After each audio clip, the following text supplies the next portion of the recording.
One thing that really struck me when I started reading a lot about autism was the fact that scientists talk about our autism in one way, and people that are actually autistic talk about it in a completely different way. This is not a matter of using technical terms or a different tone. There is a crucial difference between these two ways of talking about autism. While scientists talk about autism as a mental or physical disorder that has to be studied and dealt with, many autistic people say that autism is in fact who they are, defining it as a unique way of being in the world and a built-in side of their personality. In another book, I have described it as viewing autism as a mode of being, playing on a philosophical term borrowed from philosophers that belong to the school of phenomenology and existentialism. The mode of being of our own self, the Dasein, is essentially such that this being, so far as it is always already dwelling with the extant. The idea of a subject which has intentional experiences merely inside its own sphere and is not yet outside, but encapsulated within itself, is an absurdity.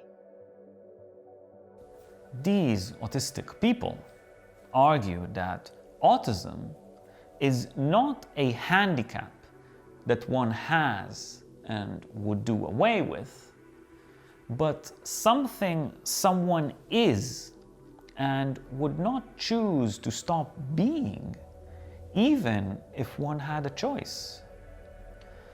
Maybe an illustrative example can clarify my point here. Imagine a person that has type 1 diabetes. Having diabetes from an early age greatly affects one's life. Many people with type 1 diabetes describe how, when they were children, they had to receive injections, count carbohydrates, and monitor blood sugar on a daily basis. However, while people with type 1 diabetes do report that they were definitely psychologically affected by this, many of them say that it did not color every aspect of their psychology or understanding of the world. On the other hand, many autistic people argue that autism colors every aspect of their identity, experience, and understanding of the world. This is why, while a person may be said to have diabetes, but not to be diabetic, in the case of autism, we are talking about something that someone is and not something that someone has. Many autistic people testify that they feel this way about their autism. Their testimonies compose a wide corpus that advances the notion that autism should be viewed as an accepted mode of being, as well as questions the very notion of a cure for autism. One very famous autistic person, an advocate of autistic rights today, is Temple Grandin. In her book, Thinking in Pictures, she says the following: "If I could snap my fingers and be non-autistic, I would not, because then I wouldn't be me. Autism is part of who I am." Another inspiring autistic author and autism rights activist is Jim Sinclair. In a speech he delivered in 1993, Sinclair stresses Grandin's point in an inspirational way.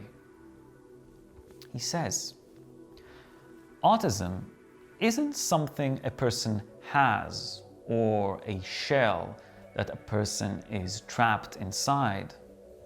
There is no normal child hidden behind the autism. Autism is a way of being. It is pervasive. It colors every experience, every sensation, perception, thought, emotion, and encounter, every aspect of existence.